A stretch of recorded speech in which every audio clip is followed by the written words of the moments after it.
in the global war on terrorism. Today, terrorism is threatening the very roots and fabric of Pakistan's nationhood. More tragically, terrorism is Pakistan draws its justification from the very faith which provides the country its ideological basis. The major causes of terrorism in Pakistan are political instability, economic conditions, standard of living and religious extremism.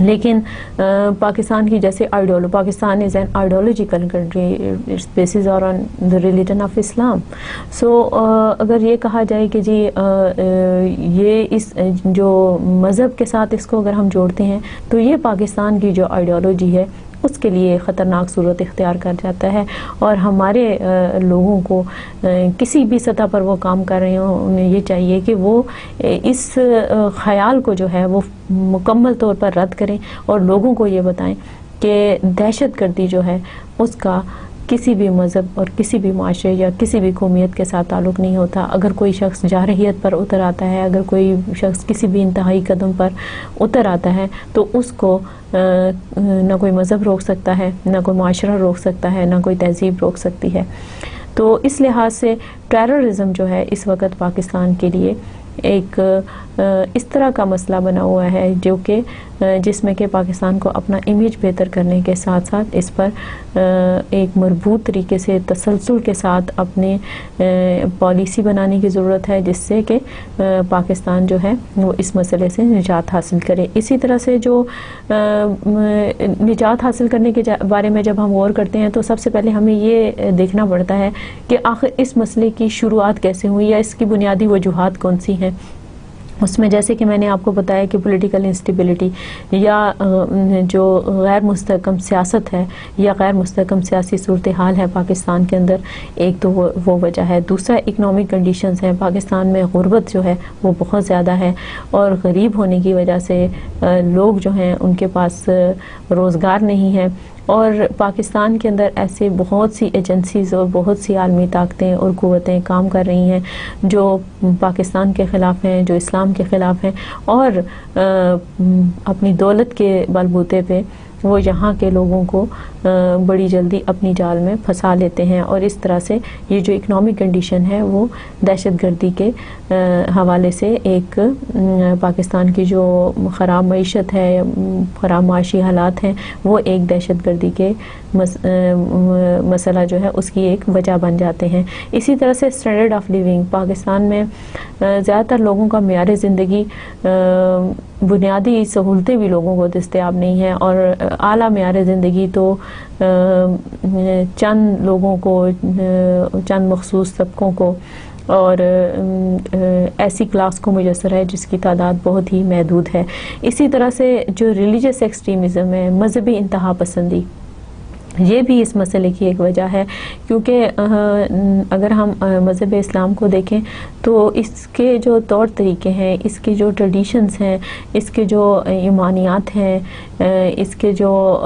معاملات ہیں جو قرآن پاک میں لکھے ہوئے ہیں، اور اس کی جو بلیفز ہیں، ورشپس ہیں، ان پہ عمل کرنا بہت آسان ہے، بہت سادہ ہے. لیکن ہمارے ہاں جو کہ مختلف گروپس بنے ہوئے ہیں یا مختلف فرقے بنے ہوئے ہیں، ان کی وجہ سے لوگوں میں، مسلمانوں کے اپنے اندر جو ہے وہ اتحاد اور یگانگت نہیں ہے. اور بہت سارے اس میں سے ایسے گروہ ہیں جو کہ ایک دوسرے کے ہی بہت زیادہ خلاف ہیں، اور اس انتہا پسندی کی وجہ سے، اس مذہبی انتہا پسندی کی وجہ سے جو ہے وہ دہشت گردی کے مسئلے کو جو ہے یہاں پر دن بدن جو ہے یہ پھیلتا جا رہا ہے، اور اس کو قابو میں لانا مشکل ہو گیا ہے. اسی طرح سے terrorism is a direct outcome of poverty. Terrorism in Pakistan has become a major and highly destructive occurrence in recent years. The whole world looks at Pakistan as a victim of terrorist activities. یہاں پر میں نے جس مسئلے کی نشاندہی کی ہے اس میں یہ ہے کہ گزشتہ چند برس سے پاکستان کا جو امیج ہے وہ ٹیررزم کے حوالے سے، یا پاکستان کے بارے میں جو انٹرنیشنل میڈیا میں یا انٹرنیشنل کمیونٹی کے اندر جو بات کی جاتی ہے وہ بہت ہی کسی سے ڈھکی چھپی نہیں. اور اس حوالے سے جو یہ بات بتانا انٹرنیشنل کمیونٹی کو، it is very important to tell international community that Pakistan is not the land of terrorist. Pakistan is the victim of terrorist. So this is important to declare this to international community, because it's very important, and main reason being an exploitation through the religious leaders and reaction of the military operations both internally as well as externally. اسی طرح سے the post 9/11 war on terrorism in Pakistan has had two principal elements: the government's battle with jihadi groups banned after the attacks in New York, and the US quest of Al-Qaeda, usually but not always in cooperation with Pakistani forces. اب یہ دیکھیں کہ جس وقت یہ جو دہشت گردی کا مسئلہ ہے،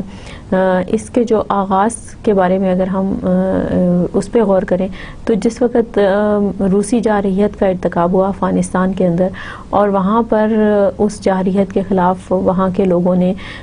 مزاحمت کی اور جن کو مجاہدین کہا گیا، ان مجاہدین کی سپورٹ کے لیے امریکہ، برطانیہ، فرانس اور دوسرے مغربی ممالک اور سعودی عربیہ، مسلمان ممالک نے بھی ان مجاہدین کی مدد کی، ان کو اسلحہ فراہم کیا، ان کو ہر طرح کی سہولتیں دیں. جب رشیا جو ہے اس نے اپنی فوجیں واپس بلا لیں تو وہاں پر جو صورتحال پیش آئی، اس کے بعد فوری طور پہ یہ ان طاقتوں کا جو تھا انٹرسٹ اس علاقے میں ختم ہو گیا، اور اس انٹرسٹ کے ختم ہونے کی وجہ سے ان لوگوں کو جو کہ اب جن کا ایک مائنڈ سیٹ بن چکا تھا، کیونکہ انٹینشنلی جو ایک کانسیپٹ آف جہاد ہے that was promoted in those days, اور اس کانسیپٹ کو پھر یا اس پروجیکٹ کو پھر پراپرلی وائنڈ اپ نہیں کیا گیا، اور پھر جو وہاں کے جو اپنے افغانستان کے اندر تو حالات ابھی تک بھی قابو میں نہیں ہیں، اور وہاں پہ مسلسل ایک انتشار کی سی کیفیت ہے. لیکن 9/11 کا جب واقعہ پیش آیا تو خاص طور پہ اس واقعے کے بعد جو القاعدہ اور اس کے جو لیڈرشپ تھی اس کے تلاش کے لیے امریکہ نے اور نیٹو فورسز نے افغانستان پر حملہ کیا، اور اس کے ساتھ ہی پاکستان سے اس سلسلے میں تعاون چاہا. پاکستان کیونکہ اپنے آپ کو ایک عالمی برادری میں ایک پرامن ملک کی حیثیت سے تسلیم کروانا چاہتا تھا اور چاہتا ہے، تو اس سلسلے میں پاکستان نے اس وجہ سے امریکہ کا بھرپور ساتھ دیا. In 2004, the Pakistan Army launched the chase of Al-Qaeda's members in the mountainous area of Waziristan on the Afghan border, and clashes there erupted into a low-level conflict with Islamic militants and local tribesmen, sparking the Waziristan war, and terrorist attacks staged in Pakistan have killed over 35,000 people. آپ اس بات سے اندازہ کر سکتے ہیں کہ 2001 میں 9/11 کا واقعہ پیش آیا، اور 2004 تک پاکستان نے اپنے جو ایسے سرحدی علاقے جہاں سے یہ اطلاعات تھی کہ یہاں پر کوئی دہشت گرد موجود ہیں یا ایسے لوگ موجود ہیں جو شرپسند ہیں، تو پاکستانی افواج نے ان کے خلاف کارروائی کی، اور وزیرستان آپریشن جو ہے جس کو آپ نے خبروں میں بھی سنا ہوگا، آپ اس نام سے بھی واقف ہوں گے، اس میں شمولیت اختیار کی، اور تاکہ پاکستان کو دہشت گردی کے پنجے سے چھڑایا جا سکے. اسی طرح سے آپ یہ دیکھیے کہ پاکستان نے اس حصے میں کتنی قربانیاں دیں، اور تقریباً 35,000 لوگ جو ہیں اب تک شہید ہو چکے ہیں، اور بہت سارے ایسے لوگ ہیں جن میں فوجی بھی ہیں اور سویلین بھی ہیں جو اپنے اعضاء سے محروم ہو چکے ہیں. اور یہ ایک ایسا مسئلہ ہے جس پہ کہ انتہائی توجہ دینے کی ضرورت ہے، کیونکہ اس وقت دہشت گردی تو پوری دنیا میں موجود ہے، لیکن پاکستان وہ واحد اسٹیٹ ہے جو کہ دہشت گردوں کے خلاف بھی کام کر رہی ہے، لیکن اس کے باوجود اس کے اوپر اس کے بارے میں مختلف عالمی لیڈروں کی طرف سے اس طرح کے بیانات دیے جاتے ہیں جو پاکستانی قوم کے لیے اور پاکستانی عوام کے لیے جو کہ دہشت گردی کے خاتمے کے لیے کام کر رہے ہیں ان کے لیے دل آزاری کا باعث ہوتے ہیں. اسی طرح سے prevention and resolving conflicts with Taliban and other religious groups, the government should enter into serious negotiations with Washington on the issue of drone attacks, so that our sovereignty should be preserved, as we reserve the right to undertake action on our own land. A solid timetable of withdrawal from Afghanistan needs to be announced by the US-led forces. یہاں پر حل جو ہے اس طرح سے ذہن میں آتا ہے کہ اس مسئلے کا حل اس طرح سے تلاش کیا جائے کہ اس مسئلے کو حقیقی بنیادوں کے اوپر دیکھا جائے. یہ دیکھا جائے کہ اس وقت جو لوگ دہشت گردی میں ملوث ہیں ان کی اس میں ملوث ہونے کی کیا وجوہات ہیں. آیا وہ اپنی غربت کی وجہ سے اس میں شامل ہیں؟ آیا ان کے اندر کوئی انتقامی جذبہ موجود ہے؟ یا وہ کون سے ایسے مسائل ہیں جو ان کو اس جنگ کی طرف دھکیل رہے ہیں؟ کیونکہ میرا خیال میں کوئی بھی ذرا سا بھی شعور رکھنے والا، سینس رکھنے والا جو انسان ہے وہ امن کے ساتھ زندگی گزارنا چاہتا ہے. وہ اپنے کنبے کے ساتھ، بیوی بچوں کے ساتھ خوشحال طریقے سے زندگی گزارنا چاہتا ہے. اگر اسے گھر پہ روزگار میسر ہے، اگر اس کو دوا کی فکر نہیں ہے، اگر اس کو تحفظ حاصل ہے، تو میرا خیال ہے دنیا میں ہر شخص جو ہے امن سے رہنا چاہتا ہے. تو ایسے لوگوں کی طرف، ایسے لوگوں کے مسائل کی طرف حقیقی توجہ دینے کی ضرورت ہے. اسی طرح سے جو ڈرون اٹیکس ہیں، آپ نے خبروں میں سنا ہوگا، آپ اخبارات میں پڑھتے ہوں گے آج کے، کیونکہ اس لیکچر میں ہم پاکستان کے موجودہ مسائل کے حوالے سے بات کر رہے ہیں. ہو سکتا ہے یہ مسائل جو ہیں کل آنے والے جو حالات ہیں وہ بالکل مختلف ہوں اور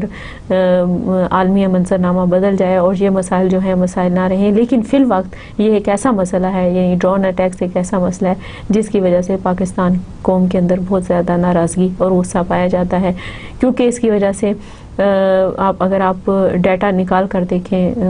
گزشتہ ڈرون اٹیکس کا، تو جن لوگوں کی تلاش میں یہ حملے کیے گئے وہ ان کی ہلاکتوں کی شرح تو بہت کم ہے، لیکن اس کے مقابلے میں جو معصوم شہری ہیں جن کا کوئی قصور نہیں، ان کی ہلاکتوں کی تعداد بہت زیادہ ہے. اور پاکستانی عوام کے غصے کی وجہ یہ ہے کہ ناجائز طور پر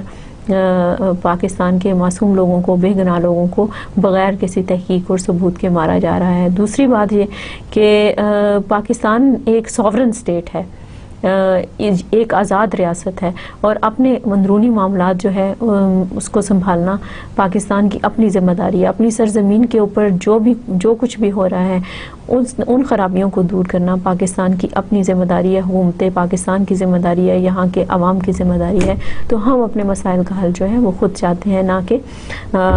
پاکستانی قوم کو جو ہے اس طرح سے ڈرون اٹیکس کا نشانہ بنایا جائے. اسی طرح solid time table of withdrawal from Afghanistan needs to be announced by the US led forces. اسی طرح سے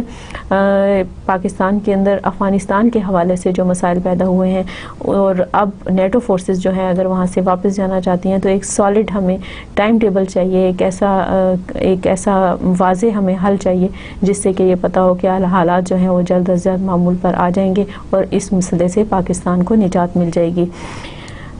The real solution is to kill the root of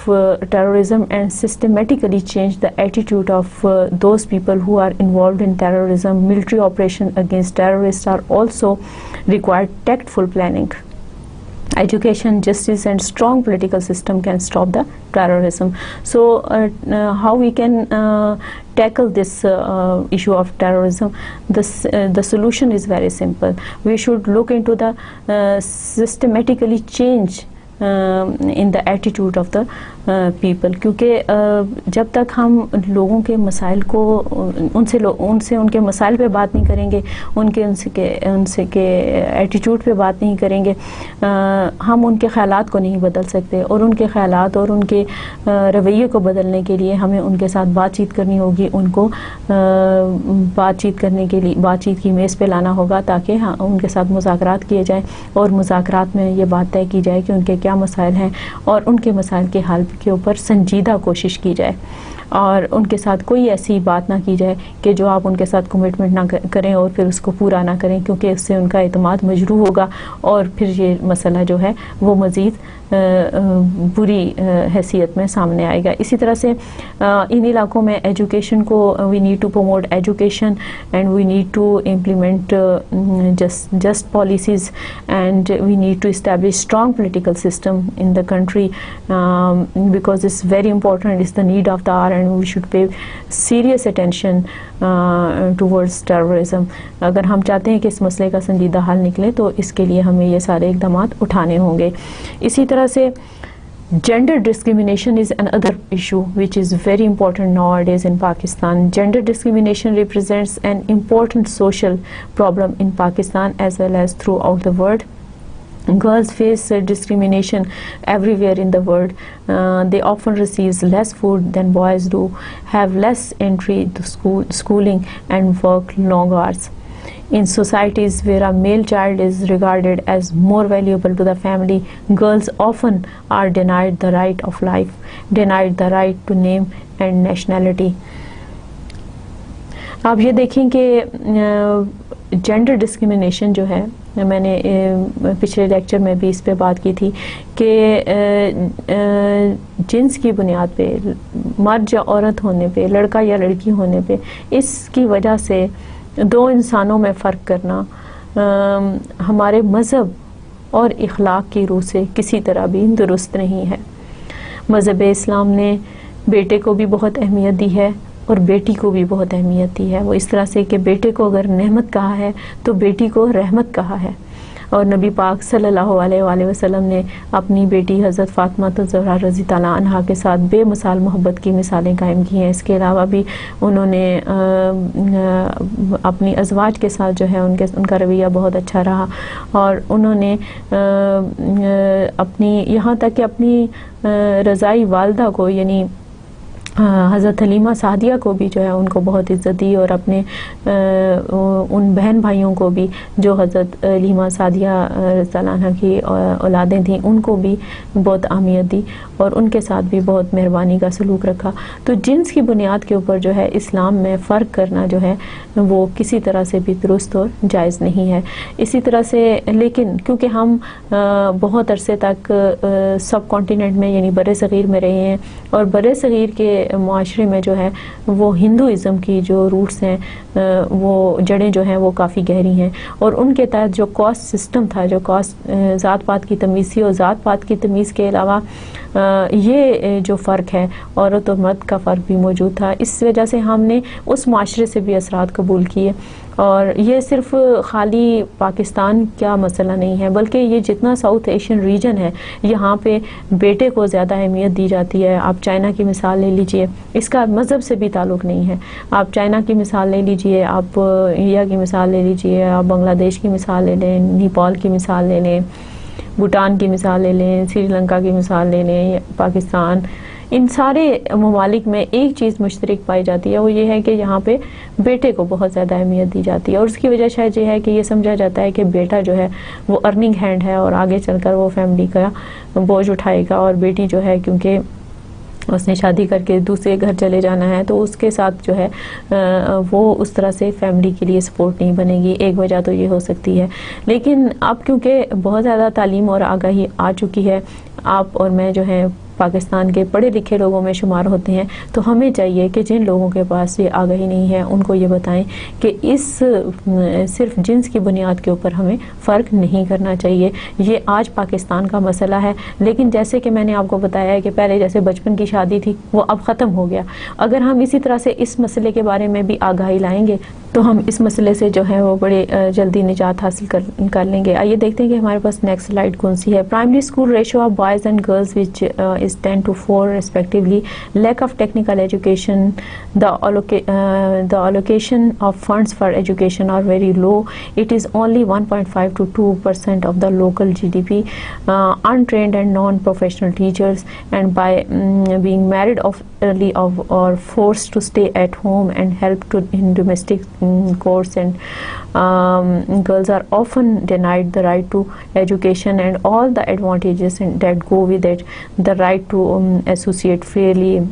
اسی طرح سے جو بیٹے اور بیٹی میں فرق کیا جاتا ہے اس کی وجہ سے جب ان کی تعلیم کا آغاز ہوتا ہے، تو اگر ہم پرائمری سطح پر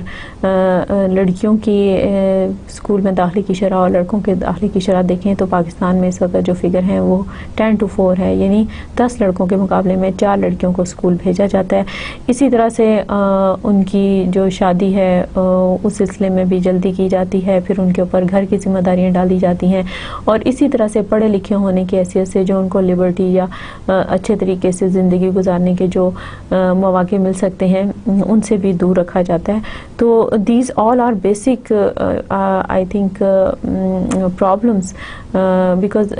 due to gender discrimination we should not look into we should not spoil the lives of the people, and especially the girls are جو بیٹیاں ہوتی ہیں خاص طور پہ وہ ہمیشہ خاندان کی خیرخواہ ہوتی ہیں. بیٹی ہے یا بہن ہے یا ماں ہے، آپ ان کی محبت سے انکار نہیں کر سکتے. ماں کی محبت جو ہے وہ آپ کو پتہ ہے کہ وہ کتنی بے لوث ہے.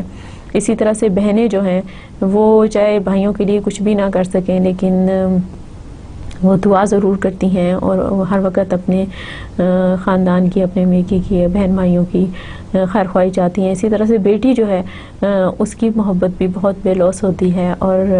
ایسی ہمیں کئی مثالیں ملتی ہیں. اگر ہم تحریک پاکستان کے حوالے سے ہی دیکھیں تو قائد اعظم کی بہن نے, فاطمہ جناح نے کس طرح سے پاکستان بنانے کے لیے قائد اعظم کا ساتھ دیا. اس طرح سے ہم دیکھ سکتے ہیں ہمارے معاشرے میں اس طرح کی محبت کی, بے لوث اور بے غرض محبت کی کئی مثالیں ملتی ہیں. اور ہم اگر اس مسئلے کو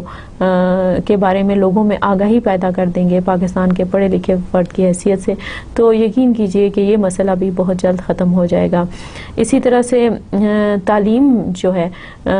وہ ایک ایسا زیور ہے جس سے آراستہ کرنا, خاص طور پہ لڑکیوں کو آراستہ کرنا بہت ضروری ہے. لڑکوں کے لیے پڑھنا لازمی ہے, اس سے کوئی انکار نہیں, لیکن لڑکیوں کے لیے پڑھنا جو ہے اس سے بھی زیادہ ضروری ہے, اس لیے کہ لڑکا جو ہے وہ صرف آنے والے وقت میں ایک خاندان کا یا اپنے اوپر ڈیپینڈنٹ لوگوں کا ذمہ دار ہوتا ہے, جبکہ جو لڑکی ہوتی ہے اگر وہ گھر میں رہتی ہے, گھر میں بھی موجود ہے اور ایک خاتون کی حیثیت سے, خاتون خانہ کی حیثیت سے بھی کام کر رہی ہے, تو اگر وہ پڑھی لکھی ہے تو اس کی سمجھ بوجھ میں فرق ہوگا, اس کا کام کرنے کا طریقہ فرق ہوگا اور وہ اپنے خاندان کو بہتر طریقے سے جو ہے وہ چلا سکے گی اور زندگی کو بہتر طریقے سے گزارنے میں مدد دے گی. اس لحاظ سے لڑکیوں کا تعلیم یافتہ ہونا بہت ضروری ہے. اس کا حل جو میرے پاس ہے وہ یہ ہے کہ government should take following measures: increase education budget, establish more schools and appoint qualified and trained teachers, and technical education must be given to all the classes, promote primary education. اس سلسلے میں جو ہے ہمارے ملک میں تعلیم کو فروغ دینے کی ضرورت ہے, ہمیں نئے اسکول کھولنے کی ضرورت ہے اور ان اسکولوں میں جو ٹیچرز تعینات کیے جائیں ان کا تربیت یافتہ ہونا بہت ضروری ہے. کیونکہ اگر آپ ایک تربیت یافتہ ٹیچر کی اگر آپ پرفارمنس دیکھیں کسی بھی سطح پر, چاہے وہ اسکول ہے, چاہے وہ کالج ہے, چاہے وہ یونیورسٹی ہے, اگر کوئی شخص یا کوئی خاتون یا کوئی ٹیچر جو ہیں اگر وہ بغیر ٹریننگ کے پڑھانے کے لیے ڈائریکٹ اگر کلاس میں چلے جاتے ہیں تو ان کی پرفارمنس جو ہے اس ٹیچر کے مقابلے میں کم ہوگی جو کہ ایک ٹرین ٹیچر ہوگا. تو ہمیں چاہیے کہ اس ملک میں تعلیم کو فروغ دینے کے لیے نہ صرف اسکول کھولے جائیں بلکہ اس میں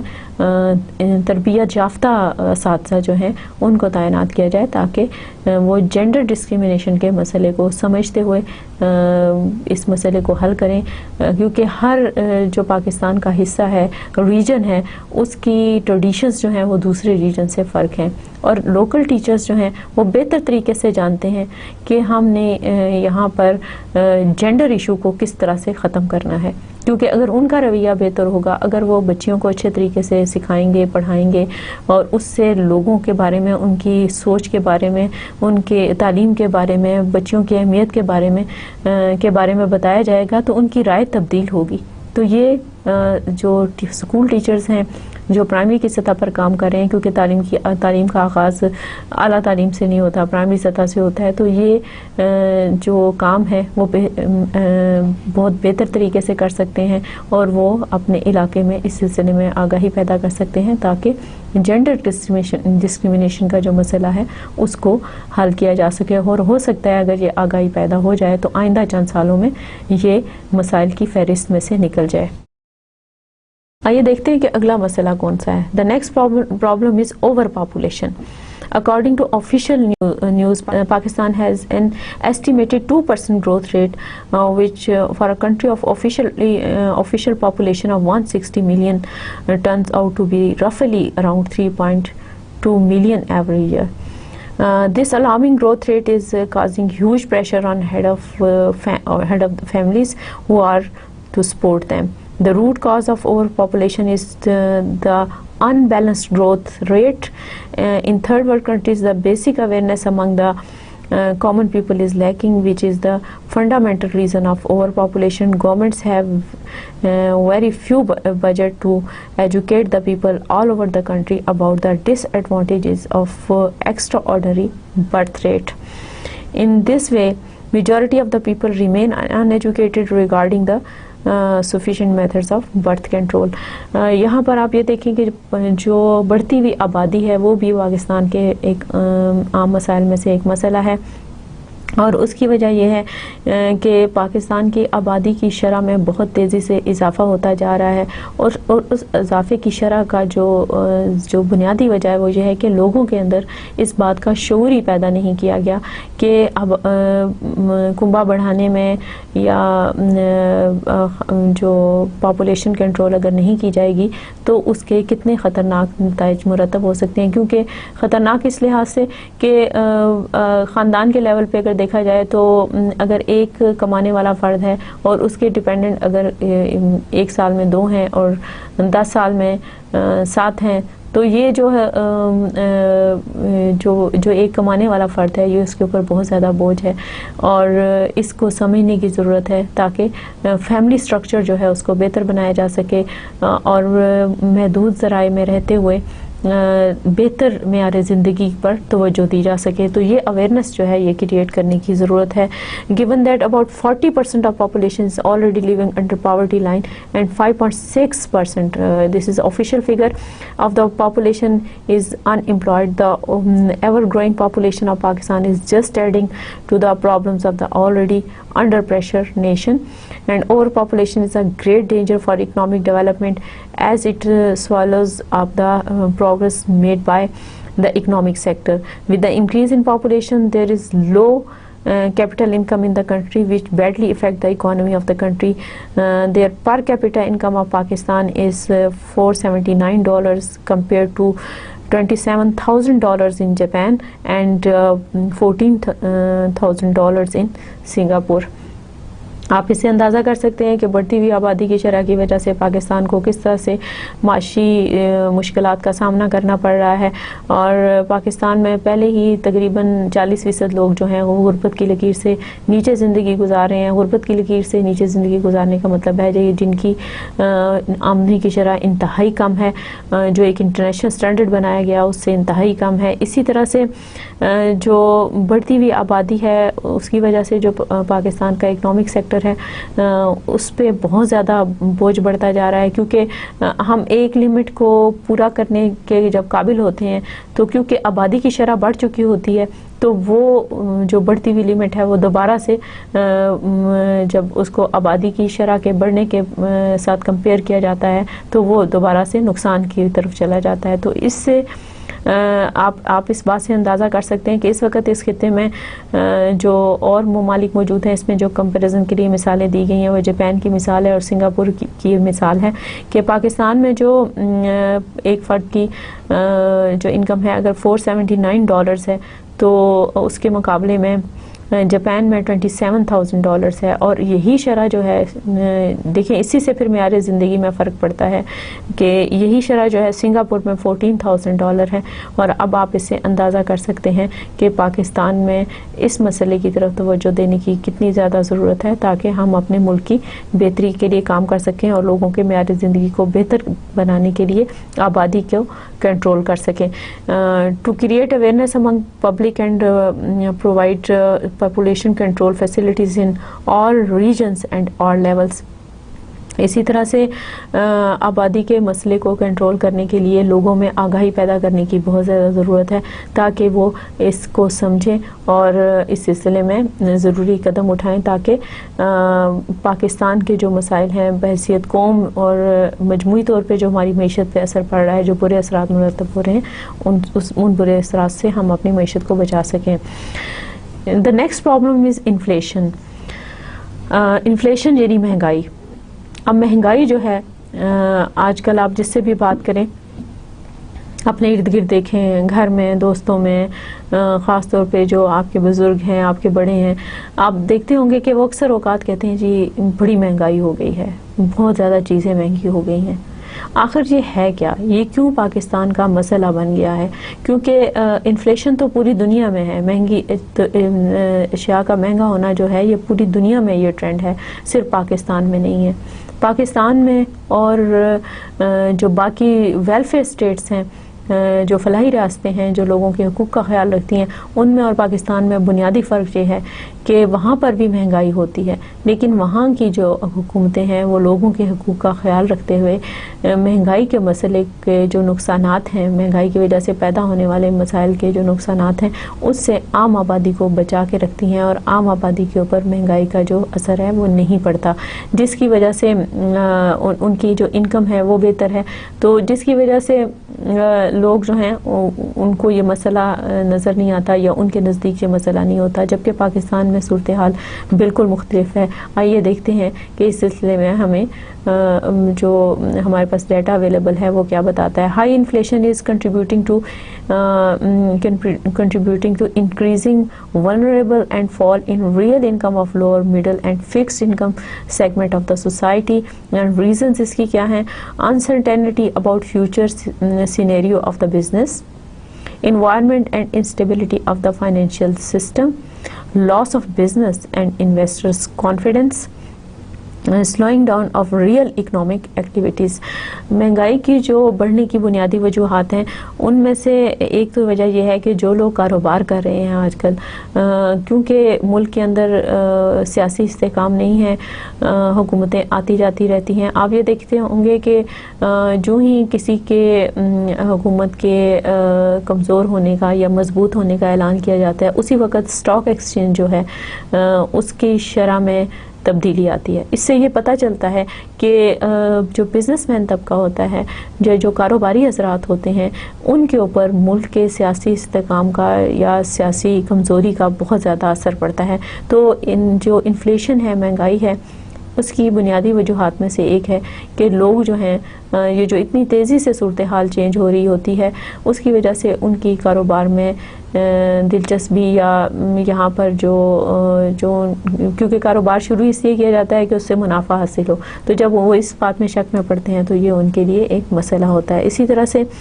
environment and instability of the financial system, جو فائنینشیل سسٹم پاکستان میں چل رہا ہوتا ہے، کیونکہ پولیٹیکل انسٹیبلٹی نہیں ہوتی، یہ پوائنٹ بھی اسی پوائنٹ سے جڑا ہوا ہے، تو اس کی وجہ سے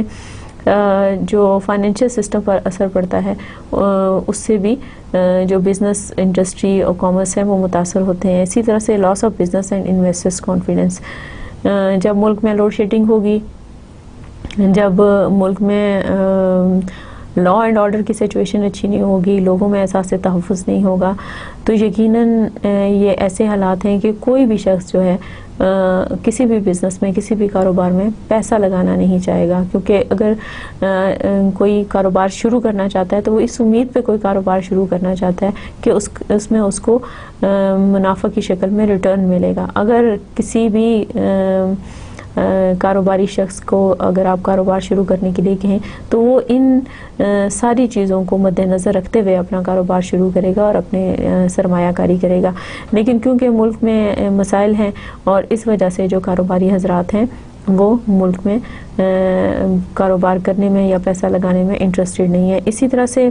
جو ہماری اکنامک ایکٹیویٹیز ہیں، کیونکہ یہ سارے نکات ایک دوسرے سے جڑے ہوئے ہیں، ایک وجہ ہے تو اس وجہ کے ساتھ باقی یہ چیزیں جڑی ہوئی ہیں، تو اسی طرح سے جو اکنامک ایکٹیویٹیز ہیں وہ ماند پڑ جاتی ہیں۔ جو ملک میں معاشی سرگرمیاں ہو رہی ہوتی ہیں، اگر ملک میں بزنس نہیں ہو رہا، اگر ملک میں کارخانے نہیں چل رہے، اگر ملک میں لوگ مزید انویسٹمنٹ کرنے کے لیے تیار نہیں ہیں، تو ظاہر ہے کہ جو بزنس ایکٹیویٹیز ہیں وہ بھی اکنامک ایکٹیویٹیز جو ہیں وہ بھی سلو ڈاؤن ہو جائیں گی، وہ بھی کم ہو جائیں گی، تو یہ ایسی صورتحال ہے۔ پھر اگر یہ بزنس ایکٹیویٹیز ختم ہوتی ہیں تو ظاہر ہے کارخانے بند ہونا شروع ہو جاتے ہیں۔ جب کارخانوں میں سے چیزیں بننا ختم ہوتی ہیں تو جو موجود چیزیں ہوتی ہیں وہ مہنگی ہونا شروع ہو جاتی ہیں، اور یا ان کے اوپر یا ان لوگوں کی جو رسائی ہے ان تک محدود ہوتی جاتی ہے، اور پھر ہر بندہ جو ہے اگر وہ کوئی پروڈکٹ حاصل کرنا چاہتا ہے تو پھر وہ مہنگے داموں جو ہے وہ فروخت ہونا شروع ہو جاتی ہیں۔ تو مہنگائی کی یہ وجوہات ہیں۔ اس کا حل کیا ہو سکتا ہے، آئیے دیکھتے ہیں۔ To control wastage of resources and reduce inflation, improve monetary policies and coordination, set short-term targets, choice of appropriate monetary policy instrument, strengthening regulatory bodies to break down monopoly elements and other arrangements hindering price to adjust. یہاں پہ جو اس کے حل جو ہیں جو پیش کیے گئے ہیں ماہرین کے یہ پیش کردہ حل ہیں، کیونکہ ان لیکچرز میں جتنی بھی انفارمیشن شامل کی جاتی ہے وہ ایسے حوالوں سے، ایسی بک سے لی جاتی ہے، ایسے جرنل سے لی جاتی ہے، ریسرچ جرنل سے لی جاتی ہے جو کہ جن میں کہ ویلڈ اور سالڈ انفارمیشنز ہوتی ہیں۔ تو اس حوالے سے جو ماہرین نے اس مسئلے کا حل بتایا ہے، مہنگائی کے مسئلے کا حل بتایا، وہ یہ ہے کہ اس طرح کا نظام یہاں پر بنانے کی ضرورت ہے جس کی وجہ سے ایک تو یہ کہ جو کارخانے ہیں یا جو اشیاء کی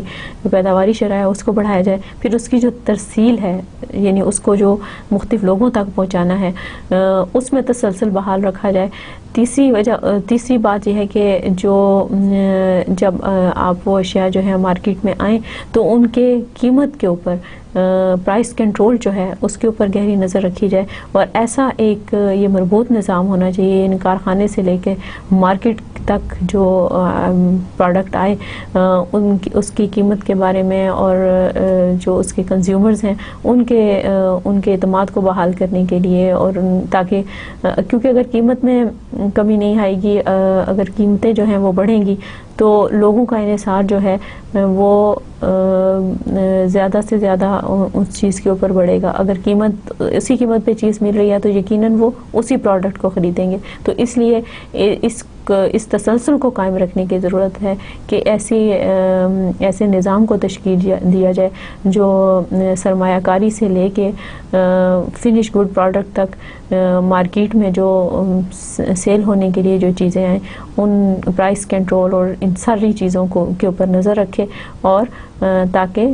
جو مختلف لوگ ہیں، جو مختلف خطوں میں رہنے والے لوگ ہیں، جو پاکستان کے مختلف حصوں میں رہنے والے لوگ ہیں، ان کو ایک ہی قیمت اور ایک ہی معیار کی اشیاء جو ہیں وہ ہر جگہ دستیاب ہوں، اور اس طرح سے مہنگائی کے مسئلے پر قابو پایا جا سکے۔ اس سے اگلا جو مسئلہ میرے پاس ہے وہ ہے ان employment. We are discussing Pakistan's current issues and problems, and next problem is unemployment. Unemployment is one of the biggest problem of Pakistan. A person who has ability to do work and is willing to do work is unable to get job opportunity. In the current situation, more than 30 lakh people are unemployed in Pakistan, and unemployment ratio is more than 12%. The biggest reason of unemployment in Pakistan is concerned with the backwardness of agriculture sector. اب یہ دیکھیں کہ ملک میں جو بے روزگاری کی شرح ہے اس کے بارے میں بات کی گئی ہے، اور ملک میں بے روزگاری کے مسئلے کو پاکستان کا ایک بہت بڑا مسئلہ قرار دیا گیا ہے۔ یہ صرف پاکستان میں صورتحال نہیں ہے، جب سے انٹرنیشنل فائنینشیل کرنچ کا آیا ہے اور بین الاقوامی سطح پر ایک معاشی مندی یا بدحالی پھیلی ہے، اس کی وجہ سے پوری دنیا میں اس وقت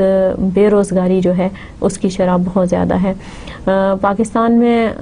کیونکہ پہلے ہی بہت زیادہ مسائل ہیں تو اور اس مسئلے میں اضافے کی وجہ سے جو ہے صورتحال مزید سنگین ہو جاتی ہے۔ اس لحاظ سے پاکستان کے جو بہت سارے لوگ ہیں وہ ڈیپینڈنٹ ہیں، یعنی کسی نہ کسی کے اوپر انحصار کر رہے ہیں، اور خود جو ہے وہ ارننگ ہینڈز نہیں ہیں۔ تو یہ ایک ایسا مسئلہ ہے جو کہ پاکستان کے لوگوں کے لیے ایک سنگین صورتحال اختیار کرتا جا رہا ہے، اور خاص طور پہ جو ایگریکلچر سیکٹر کے ساتھ وابستہ لوگ ہیں ان میں اگر بے روزگاری پھیلتی ہے تو پھر آپ کو پتہ ہے کہ کیونکہ پاکستان کی جو معیشت ہے agriculture is the backbone of پاکستان's اکانومی، تو اس سے اوور آل جو ملک کی اکانومی ہے اس کے اوپر برے اثرات مرتب ہوتے ہیں۔ تو اس کے ساتھ ساتھ جو لوگوں کی بے روزگاری ہے اس کی وجہ سے گھر گھر میں ایک بے چینی اور پریشانی پھیلتی ہے، اور ان امپلائمنٹ کی وجہ سے، پاورٹی کی وجہ سے دیگر جو معاشی مسائل ہیں، معاشرتی مسائل ہیں وہ جنم لینے لگتے ہیں۔ تو اس لحاظ سے بے روزگاری پہ مسئلے پر قابو پانے کے لیے جو ہے وہ فوری توجہ دینے کی ضرورت ہے۔ Industrial sector is the second largest sector of our economy and contributes 90% to national income. This sector should employ a large number of labour. اب اگر ملک کے اندر انڈسٹری کو پروموٹ کیا جاتا ہے، پہلے جو ہمارے پاس اندازے ہیں، جو فگر میرے پاس موجود ہے وہ یہ ہے کہ پاکستان میں جو روزگار کی 90% شرح ہے وہ کارخانوں میں ہے، یعنی کارخانوں میں جو لوگ کام کرتے ہیں اور جن کا روزگار جو ہے وہ کارخانوں سے وابستہ ہے۔ لیکن کیونکہ ملک میں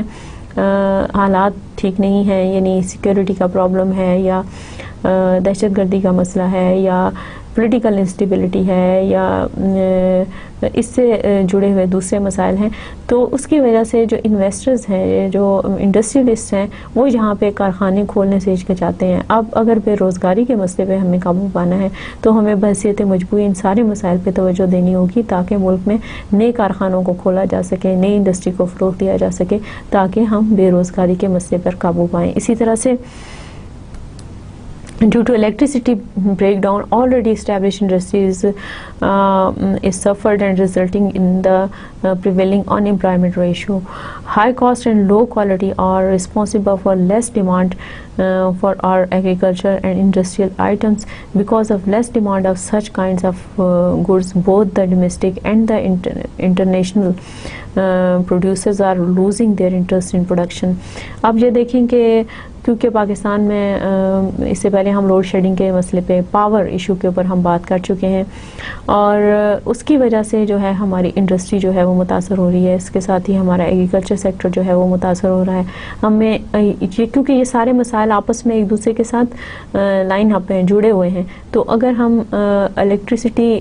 سے ریلیٹڈ یا پاور ایشو سے ریلیٹڈ جو مسائل ہیں اگر ہم ان پہ توجہ دیں گے اور ایک تسلسل کے ساتھ ان سیکٹرز کو اگر بجلی فراہم کی جاتی رہے گی تو یقیناً کارخانے بند نہیں ہوں گے اور لوگوں کے روزگار میں اضافہ ہوگا۔ And what is the solution now we have regarding this issue? It is we should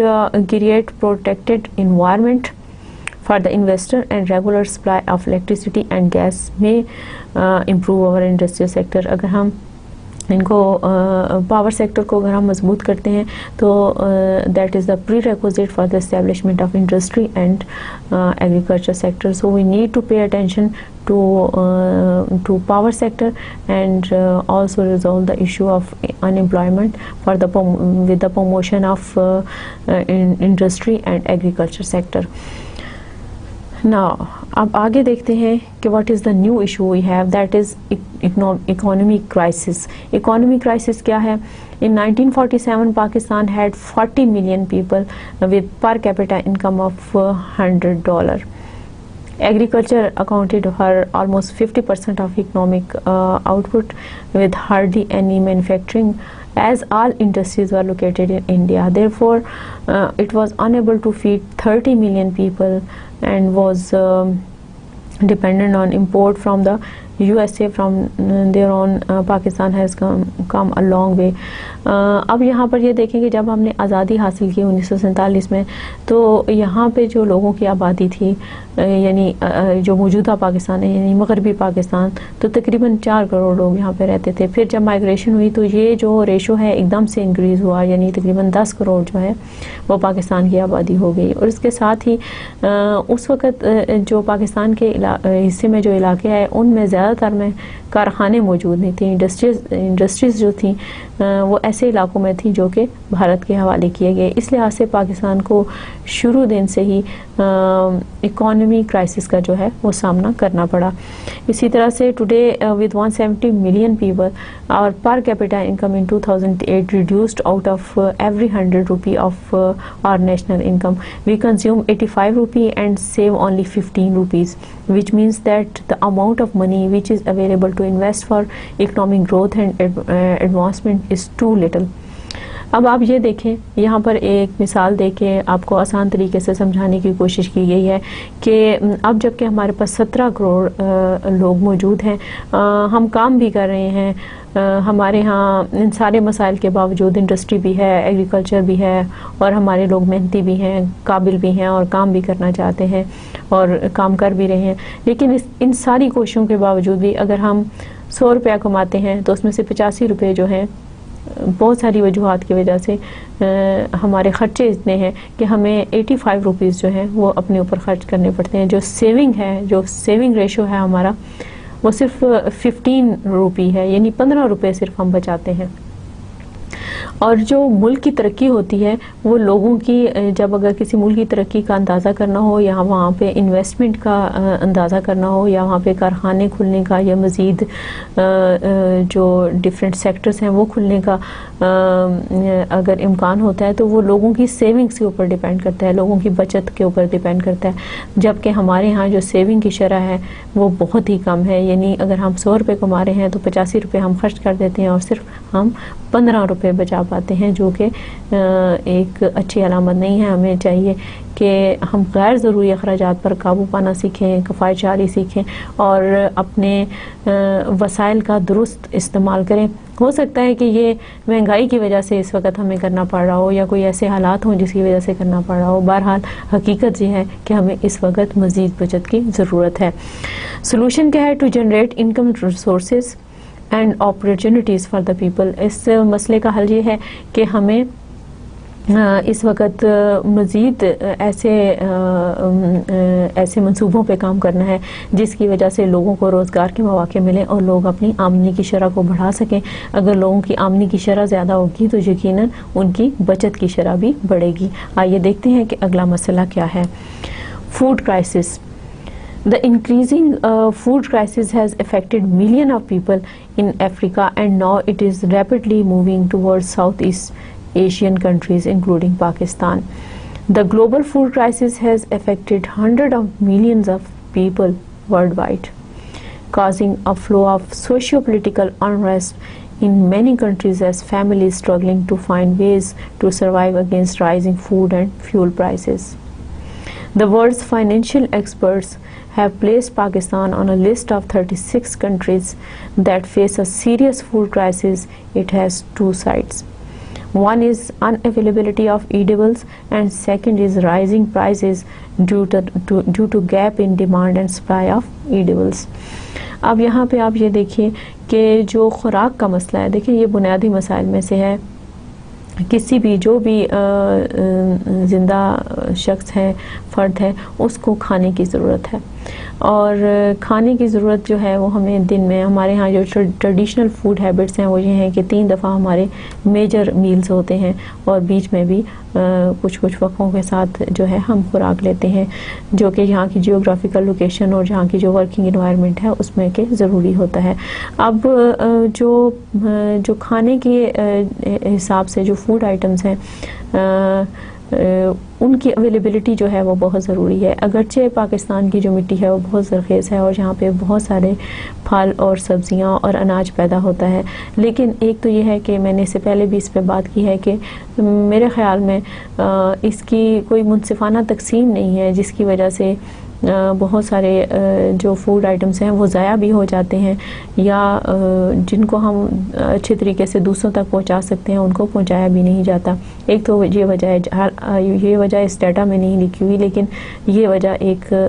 ہو سکتی ہے. دوسرا یہ کہ جو افریقن کنٹریز ہیں وہاں پہ اب اگر آپ ان کے حالات کا جائزہ لیں تو وہاں کے حالات بہت ہی برے رہے ہیں. آپ کو ایتھوپیا کا یاد ہوگا کہ وہاں کے لوگوں کی کس طرح سے جو ہے وہاں پہ خوراک کی کمی کی وجہ سے ان کے کیا حالات ہوئے. ابھی تک اس طرح کی ویڈیوز، اس طرح کی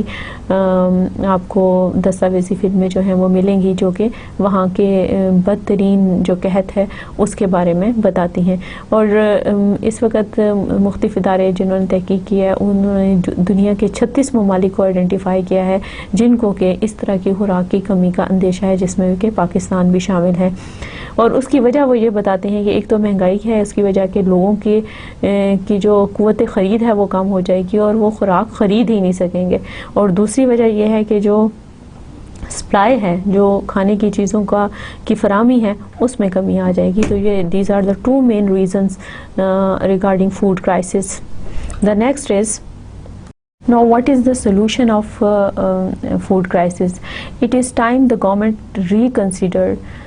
its priorities and keeping aside its history of neglect and indifference, made concerted efforts to refresh the farming sector to ensure food security for all citizens. What we need is nothing short of a model shift that views hunger as a national security threat. اب دیکھیے کہ یہاں پر جو اس کا حل ہے جو ماہرین نے لکھا ہے اور جو ماہرین نے بتایا وہ یہ ہے کہ اس وقت گورنمنٹ آف پاکستان کو چاہیے کہ وہ بہت سنجیدگی سے اس مسئلے کی طرف توجہ دیں تاکہ آنے والے حالات میں ہم اس طرح کے سنگین مسائل کا سامنا کرنے سے بچ سکیں اور ہم اپنے شہریوں کو، اپنے لوگوں کو بھوک کے جو مسائل ہیں اس سے بچا سکیں، کیونکہ اگر ہم دنیا کی تاریخ کا مطالعہ کریں تو سب سے زیادہ جنگوں کا جو باعث بنا ہے، جو وجہ بنی ہے جنگوں کی، وہ قحط ہے یا بھوک ہے۔ تو یہ جو چیز ہے وہ ملکوں کو نگل لیتی ہے، ملکوں میں مسائل کھڑے کر دیتی ہے، تو ہمیں اس مسئلے سے بچنے کی بہت زیادہ ضرورت ہے اور ہمیں اس مسئلے کی سنجیدگی کو دیکھتے ہوئے اس کے حل کی طرف فوری توجہ دینے کی ضرورت ہے۔ The next problem is political problems. Due to political instability, Pakistan's economic and social growth has been reduced. The root cause of Pakistan political distress lies in its feudal and the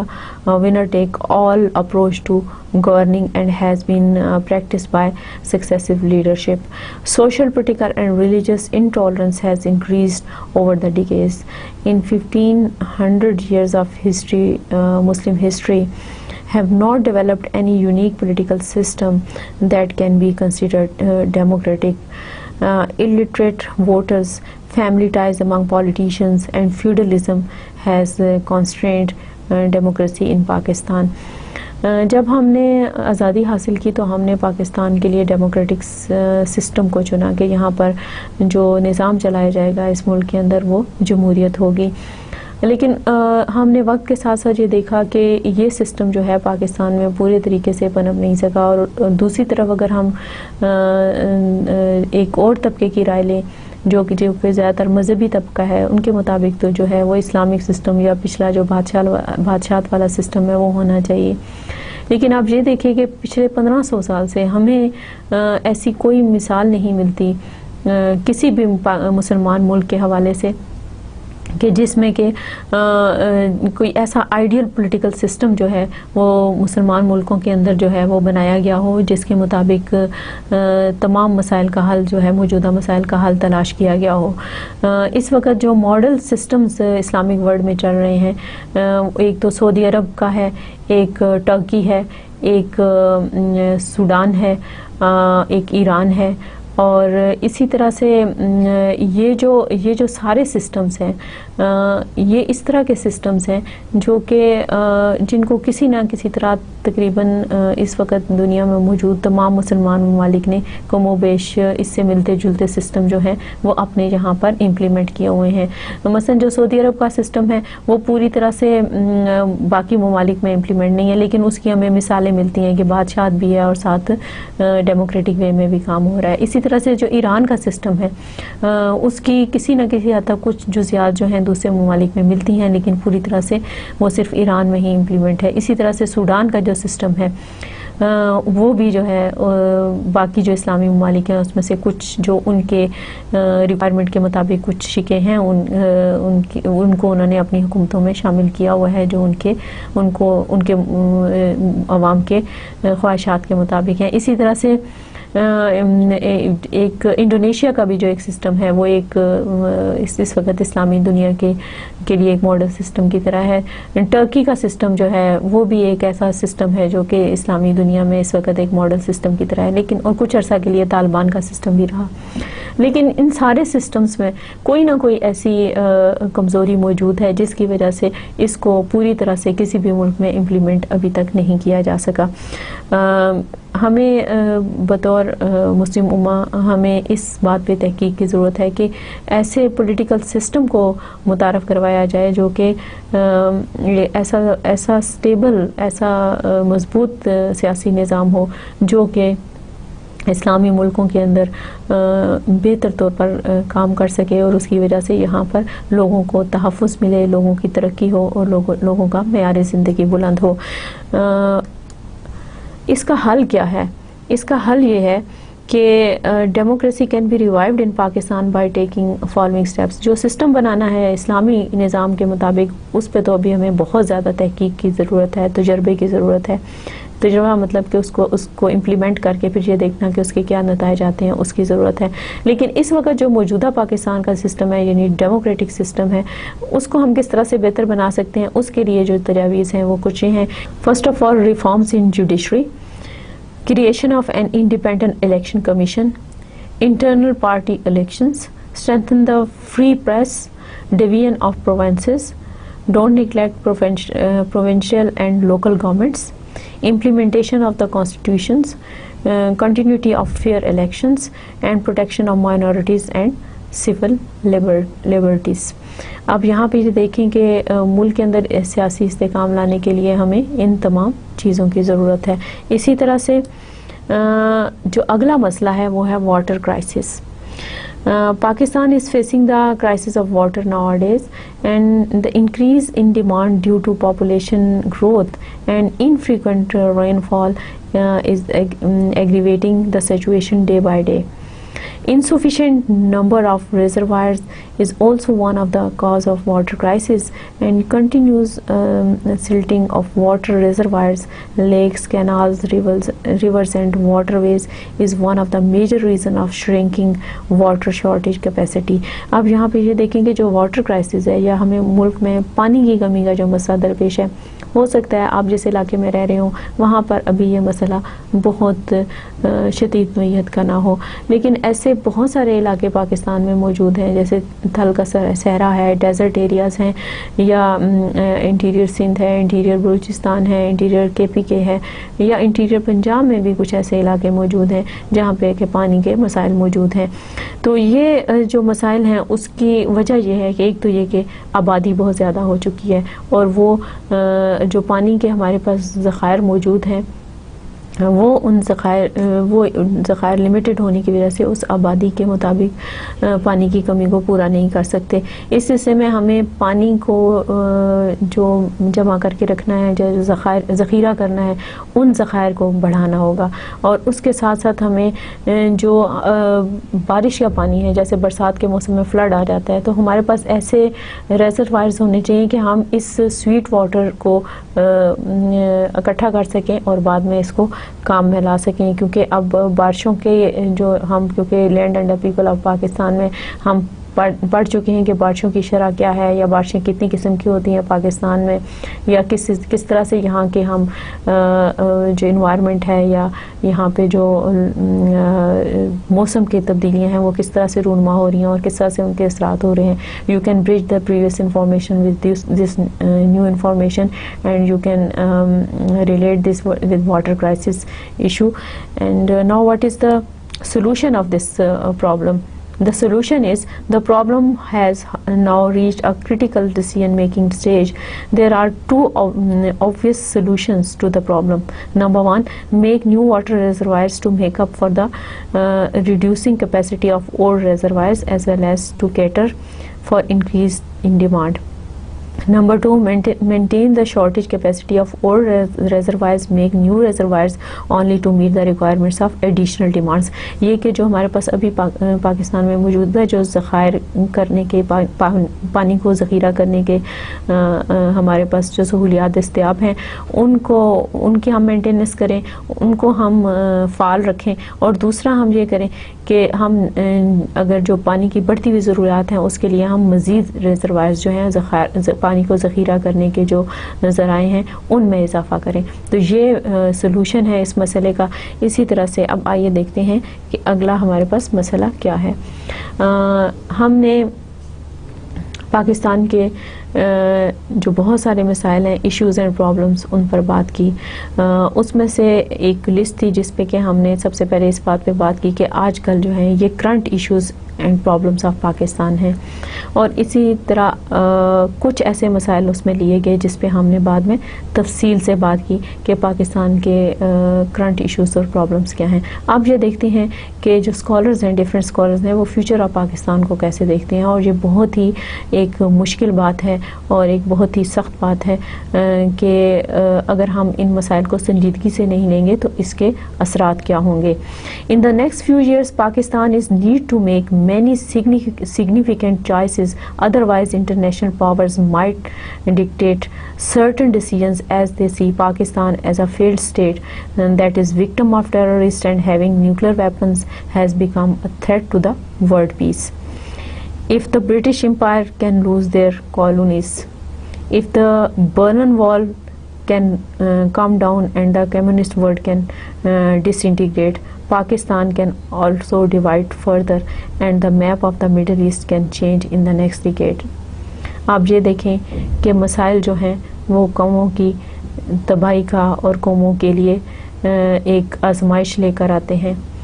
اور مسائل کی ہی وجہ سے قومیں جو ہیں وہ برے حالات کا شکار ہوتی ہیں. یہاں پر ہمارے سامنے بڑی بڑی عظیم مملکتوں کی مثالیں موجود ہیں کہ برطانیہ کی حکومت کا جو سورج ہے وہ کہیں غروب نہیں ہوتا تھا، لیکن مسائل جب شروع ہوئے تو اب برطانیہ جو ہے وہ سمٹ کر ایک چھوٹی سی جگہ پہ آ گیا جس کا رقبہ جو ہے وہ اب ہمارے ایک صوبے کے برابر ہے. اسی طرح سے اگرچہ اس کی کالونیز ابھی مختلف جگہوں پہ دنیا میں اور مختلف جگہوں پہ موجود ہیں، لیکن پھر بھی جو کروفر پہلے تھا وہ ختم ہو گیا. اسی طرح سے جو کمیونسٹ ورلڈ ہے اس میں سائنس اینڈ ٹیکنالوجی کے لحاظ سے USSR جو تھا وہ دنیا میں سب سے آگے تھا، لیکن اکنامک ڈکلائن کی وجہ سے یا سوشل سیکٹر میں زیادہ توجہ نہ ہونے کی وجہ سے وہ ورلڈ پالیسیز کو نہ سمجھ سکا. ان کا جو انٹرنیشنل سینس تھا میرا خیال ہے وہ اس نے زیادہ کام نہیں کیا، and due to these reasons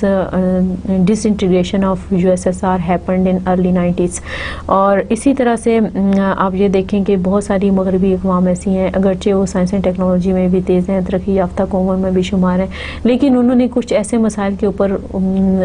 اس وقت توجہ نہ دی جب ان کو توجہ دینے کی ضرورت تھی، تو انہوں نے پھر اس کے نتائج کا بھی سنگین نتائج کا بھی انہیں سامنا کرنا پڑا. ہمیں بھی چاہیے کہ ہم اس وقت جو مسائل درپیش ہیں، میں نے اسی لیے اس لیکچر کے لیکچر نمبر 1 جو تھا current issues and problems of Pakistan part 1، اس کے شروع میں انٹروڈکشن دیتے ہوئے ہی آپ کو بتایا تھا کہ پاکستان کے اس وقت جو مسائل ہیں، اگرچہ اس میں بہت ساری تلخ باتیں بھی ہیں، ہمیں مسائل کو دیکھتے ہوئے ہمیں یوں لگتا ہے کہ شاید پاکستان میں ہر طرف مسائل ہی مسائل ہیں، تو ایسا نہیں ہے، ایسا ہرگز نہیں ہے. پاکستان میں بہت ساری اچھی باتیں ہیں، لیکن مسائل پہ بات کرنے کا مقصد یہ ہے کہ آپ کو یہ ریئلائز کرایا جائے، یہ محسوس کرایا جائے کہ ان مسائل کا حل جو ہے وہ تلاش کرنا ضروری ہے، بصورت دیگر ہمیں مستقبل میں زیادہ سنگین حالات کا سامنا کرنا پڑ سکتا ہے. Possible solutions for Pakistan is to make sure that Pakistan not only survives but also grows and thrives and join the modern world by becoming a progressive and democratic state. They need to take following steps. Pakistan نے صرف قائم ہی نہیں رہنا بلکہ پاکستان نے آگے بھی بڑھنا ہے اور پاکستان نے ترقی بھی کرنی ہے. آئیے دیکھتے ہیں کہ ہمارے پاس کیا حل موجود ہیں. The gap between the rich and the پور ہیز ٹو ڈیکریز. ہمیں سب سے پہلے امیر اور غریب کے درمیان فرق کو ختم کرنا چاہیے. فرق کو اس طرح سے ختم کرنا چاہیے کہ ان کی بھی جو امیر ہیں ان کو چاہیے کہ وہ وسیع القلبی کا مظاہرہ کریں اور غریبوں کو جو ہے وہ ان کے لیے ان کو کام دیں، ان کے لیے روزگار کا انتظام کریں، ان کے دکھ اور تکلیف اور بیماری کو دور کریں، ان کے لیے ان کو رہائشی سہولتیں دیں، ان کو لباس کی سہولتیں دیں، ان کو خوراک کی سہولتیں دیں تاکہ وہ ملک کی ترقی کے دھارے میں شامل ہو سکیں. پہلی بات یہ. دوسرا یہ the curriculum of schools need to be reviewed so that children can receive scientific and balanced education in their mother tongue. In addition, they need to develop critical and creative thinking. یہاں پہ this is a very important point. We need to revise the curriculum of the schools and we need to promote regional languages as well. اور میں نے آپ کو پہلے بتایا ہے کہ دنیا میں پاکستان واحد ملک ہے جہاں پہ کہ جو مادری زبان ہے اس میں تعلیم نہیں دی جاتی، تو ہمیں پرائمری کی سطح پر اس طرح کا نظام متعارف کروانے کی ضرورت ہے جس سے کہ ہم پاکستان کے جو پرائمری لیول کے جو ایجوکیشن ہے اس کو پروموٹ کر سکتے ہیں. Health care education and free health care needs to be provide provided to all citizens. اسی طرح سے صحت سے متعلق جو مسائل ہیں ان کے اوپر بھی فوری توجہ کی ضرورت ہے تاکہ ان مسائل کے اوپر قابو پا کر لوگوں کو ہیلتھ کیئر ایجوکیشن جو ہے وہ دی جا سکے تاکہ وہ بہتر صحت کے ساتھ بہتر طریقے سے کام کر سکیں اور اپنے جو ان کی ذمہ داریاں ہیں ان کو بہتر طریقے سے نبھا سکیں. Number 4, the Pakistani constitution has to fully implemented so that all citizens, especially women and minorities, are to be given equal rights. یہاں پر جو چوتھا سٹیپ ہے وہ یہ ہے کہ پاکستان کا جو آئین ہے وہ ایک بہت ہی پرفیکٹ آئین ہے, بہت اچھا ڈاکومنٹ ہے, اور اس میں تقریباً اس ملک میں رہنے والے تمام لوگوں کے حقوق کا تحفظ کیا گیا ہے. اور اگر اس میں کوئی غلطی ہے یا کہیں کسی چیز کا ذکر موجود نہیں ہے تو ہمارے جو قانون ساز ادارے ہیں, ہماری جو لیجسلیٹو باڈیز ہیں, ہماری قومی اسمبلی ہے, ہماری سینٹ ہے, ان کو اس سلسلے میں کام کرنے کے بعد جو ہمارے تمام شہری ہیں ان کو بنیادی حقوق کی فراہمی جو ہے اس کا جو ہے وہ ضمانت دینی چاہیے. اور دوسرا خاص طور پر خواتین اور جو اقلیتیں ہیں ان کے حقوق کا خیال رکھنا چاہیے. Number 5, Pakistan needs to become aware of their own culture, traditions and identity. ہمیں دوسرے کلچرز اور دوسرے جو نظام ہیں ان کے بجائے جو ہماری ٹریڈیشنل ریکوائرمنٹس ہیں یا کلچر ریکوائرمنٹس ہیں ان کے اوپر توجہ دینی چاہیے, اور ہمیں اپنے مسائل کا حل تلاش کرنے میں انہی کے اسٹڈیز کو اسٹڈی کرنا چاہیے جو کہ ہماری ٹریڈیشنز کے مطابق ہیں یا ہمارے معاشرے کے مطابق ہیں. مثلاً اگر ہم کسی ویسٹرن ملٹی نیشن کی کیس اسٹڈی کو اگر ہمارے بزنس کے اسٹوڈنٹ جو ہیں اگر وہ اسٹڈی کرتے ہیں تو وہ اس کو ہمارے معاشرے کے اوپر امپلیمنٹ نہیں کر سکتے. یہ اس لیے یہ بات کہی گئی ہے کہ ایجوکیشن ہے یا ریسرچ ہے یا کوئی بھی ایسا قانون ہے, ہمیں یہ دیکھنا چاہیے کوئی بھی ایسی نئی چیز ہے ہمیں اس کو یہاں پہ اس کو لاگو کرنے سے پہلے, یہاں پہ رواج دینے سے پہلے ہمیں یہ دیکھنے کی ضرورت ہے کہ کیا وہ ہمارے ماحول کے مطابق ہے یا کیا وہ ہماری ٹریڈیشنز اور روایات کے مطابق ہے. اسی طرح سے all political parties need to present their 5 to 10 year plan to deal with serious economic, religious and social problems so that people know which party will serve them the best. اسی طرح سے جو ہماری سیاسی جماعتیں ہیں ان میں سے میں یہی کہوں گی کہ ہر ایک نے اپنے دور اقتدار میں بہتر طریقے سے کام کرنے کی کوشش کی ہے, لیکن کچھ ایسے حالات پیدا ہو جاتے ہیں جو کہ مختلف لوگوں کو مختلف فیصلے لینے پہ مجبور کرتے ہیں یا کوئی مخصوص حالات کے تحت ایسے فیصلے لیے جاتے ہیں جو کہ بعد میں آنے پہ پتہ چلتا ہے کہ یہ قوم کے لیے مفید تھے یا نہیں تھے, اور اس کی وجہ سے کسی کے اچھا یا برا ہونے کے بارے میں ہم طے کر لیتے ہیں. تو جو پولیٹیکل پارٹیز ہیں اس وقت ملک میں انہیں چاہیے کہ وہ اپنے 5 سالہ یا 10 سالہ ایسے منصوبوں کا اعلان کریں جو کہ ملک کی بہتری کے لیے ہوں تاکہ عوام کے لیے یہ سہولت ہو جائے کہ وہ ان کے بارے میں بہتر فیصلہ کر سکیں. Now it's the time for the summary of the lecture. Today we have covered following points. First of all, terrorism, overpopulation, inflation, unemployment, economic crisis, food crisis, political problems, water crisis, future of Pakistan and possible solutions. Now it's time for the quote of the day. Today's quote is, I believe that if you show people the problems and you show them the solutions, they will be moved to act. That's all for today. Thank you. Allah Hafiz.